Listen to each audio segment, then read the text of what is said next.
नमस्कार दोस्तों, मैं डॉक्टर शिखा आपका बहुत बहुत स्वागत करती हूँ आपके अपने चैनल होम्योबोन में। तो फ्रेंड्स, गर्मियाँ आ गई हैं और गर्मियाँ आते ही बहुत सारी बीमारियाँ भी अपने साथ लेकर आती है। तो इसी में से एक बीमारी का नाम है डायरिया। तो आज हम डायरिया के बारे में बात करने वाले हैं। डायरिया क्या होता है, क्यों होता है, इसके क्या लक्षण होते हैं, और डायरिया अगर बहुत ज़्यादा क्रॉनिक हो जाता है, आपके शरीर में लंबे समय तक पड़ा रहता है, तो आपको क्या क्या दिक्कतों का सामना करना पड़ सकता है और ये कितना फैटल होता है। तो इन सभी चीज़ों के बारे में मैं आपको इस वीडियो में बताऊंगी। फ्रेंड्स, डायरिया जो कि गर्मियों में मोस्टली होता है, बहुत ही कॉमन प्रॉब्लम है गर्मियों की। और डायरिया को आप दूसरे शब्दों में लूज़ मोशन या दस्त भी बोल सकते हैं। फ्रेंड्स, डायरिया बच्चों में बहुत कॉमन होता है, लेकिन साथ ही साथ ये बड़ों में भी बहुत देखा जाता है। कभी कभी ये समस्या पेशेंट को इतनी ज़्यादा प्रॉब्लम में डाल देती है कि पेशेंट को हॉस्पिटल में भी एडमिट कराना पड़ जाता है। ये समस्या इतनी गंभीर हो जाती है। फ्रेंड्स, आज के इस वीडियो में मैं आपको डायरिया किन किन वजहों से होता है इसके बारे में भी बताऊंगी। और अगर आपको डायरिया हो गया है या आपकी फैमिली में किसी को डायरिया हो गया है तो उसके लिए बहुत ही अच्छी और इफेक्टिव होम्योपैथिक मेडिसिन भी बताऊंगी। फ्रेंड्स, वीडियो स्टार्ट करने से पहले आप सभी से एक रिक्वेस्ट है, अगर आपने मेरे चैनल को अभी तक सब्सक्राइब नहीं किया है तो कृपया करके मेरे चैनल को सब्सक्राइब ज़रूर कर लें, जिससे कि आपको आगे आने वाली वीडियोज़ की नोटिफिकेशन टाइम पर मिलते रहेंगे। मैं आपके लिए ऐसे ही सेहत से जुड़ी सभी समस्याओं के लिए वीडियो लेकर आती रहती हूँ और साथ ही साथ आपके लिए आपके सौंदर्य से रिलेटेड भी वीडियो लाती रहती हूँ। तो मेरे चैनल को सब्सक्राइब करना ना भूलें। तो चलिए दोस्तों, वीडियो शुरू करते हैं।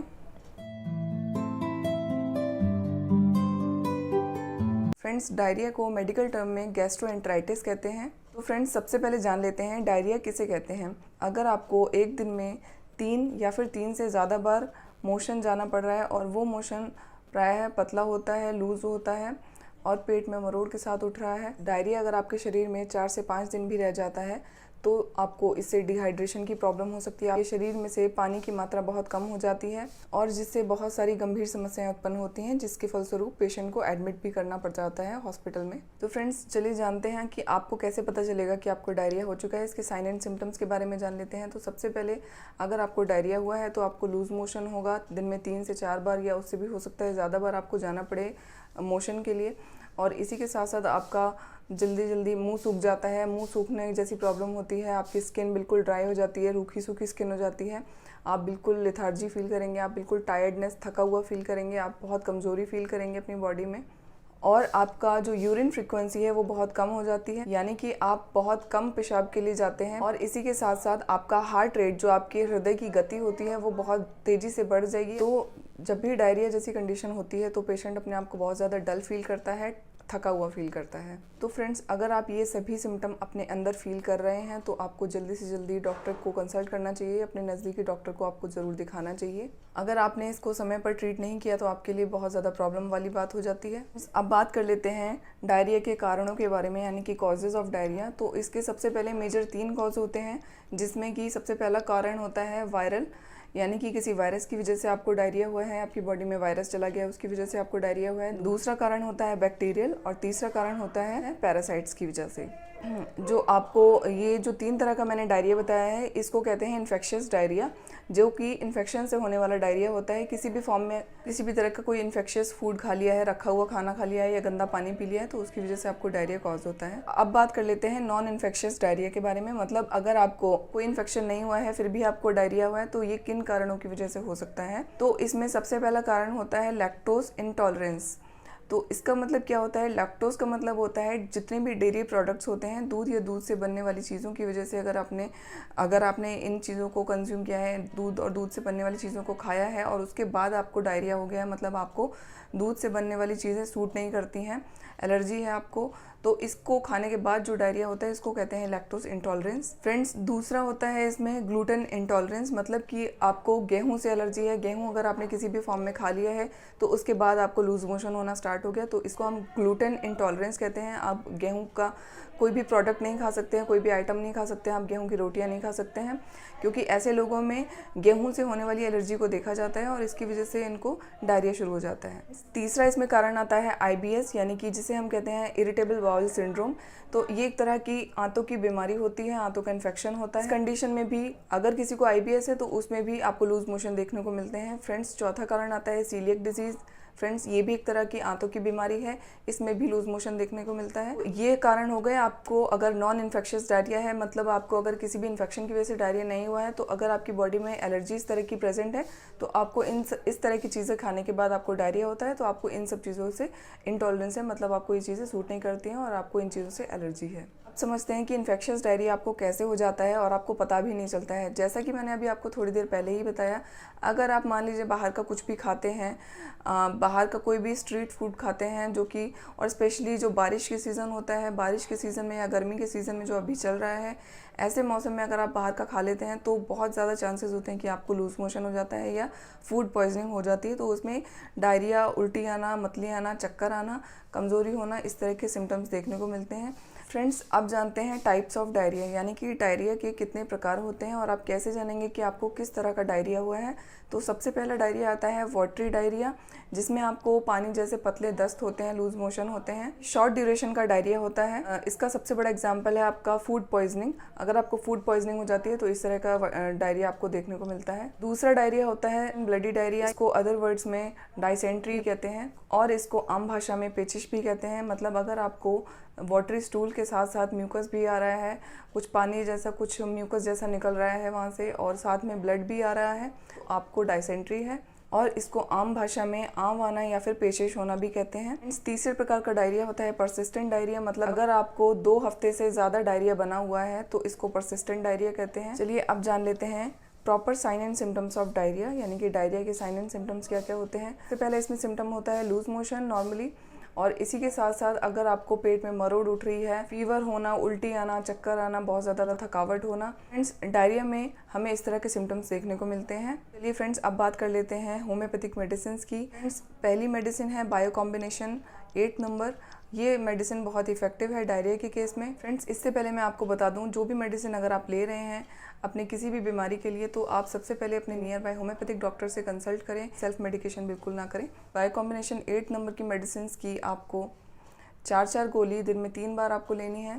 फ्रेंड्स, दूसरी मेडिसिन है आर्सेनिक एल्बम 30। फ्रेंड्स, ये मेडिसिन आपको तब लेनी है जब आपको फूड पॉइजनिंग की वजह से लूज मोशन हो, मतलब अगर आपने कुछ दिन का रखा हुआ खाना खा लिया है और उसकी वजह से आपको लूज मोशन स्टार्ट हो गया है, फूड पॉइजनिंग के पूरे सिम्टम्स आ गए हैं, फीवर होना, उल्टी आना, चक्कर आना, तो इस केस में आप ये मेडिसिन ज़रूर लें। और इसी के साथ साथ अगर आपने या तो गंदा खाना खाया है, या फिर गंदा पानी पिया है, या फिर गंदे बर्तन में रखा खाना खाया, या फिर गंदे बर्तन में रखा पानी पिया है, तो उसकी वजह से भी हमें फूड पॉइजनिंग हो जाती है और हम जान ही नहीं पाते हैं कि हमें किसकी वजह से फूड पॉइजनिंग हुई है।